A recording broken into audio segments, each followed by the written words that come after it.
শেখ হাসিনা ক্ষমতা ছেড়ে পালিয়ে ভারতে যাওয়ার পর থেকে নেতাকর্মীরা যেভাবে পেরেছে দেশ ছেড়ে পালিয়েছে।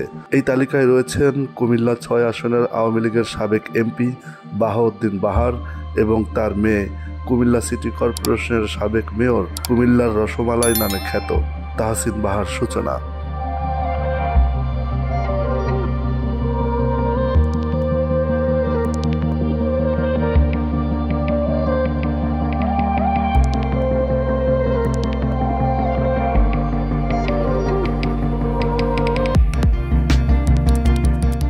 বর্তমানে বাবা ও মেয়ে উভয়ই কলকাতায় এক রাজনৈতিক নেতার আশ্রয়ে আছেন।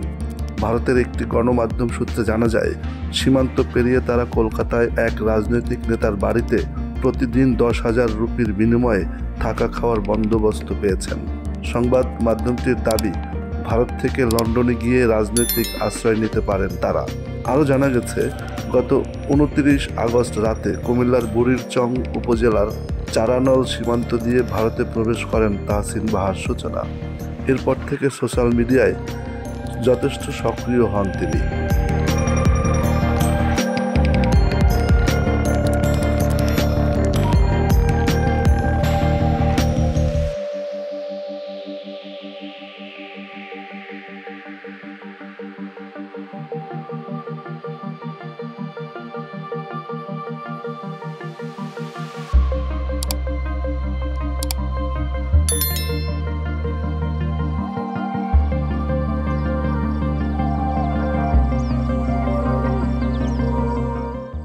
ভারতের ত্রিপুরা রাজ্যের বক্সনগর এলাকায় 2 দিন কাটিয়ে 31 আগস্ট কলকাতায় ঢোকেন সূচনা বাহার।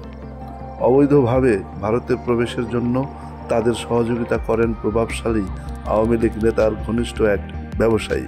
কিন্তু দেশ ছেড়ে পালাতে ব্যর্থ হয়েছেন অনেক প্রতাপশালী এমপি মন্ত্রীরা। দেশের আইনশৃঙ্খলা বাহিনী একের পর এক গ্রেপ্তার করে তাদের আদালতে হাজির করছেন। আর এতে করে বেরিয়ে আসছে আওয়ামী দুঃশাসনের নানান কল্পকাহিনী, যে কাহিনী সিনেমার কাহিনীকেও হার মানায়।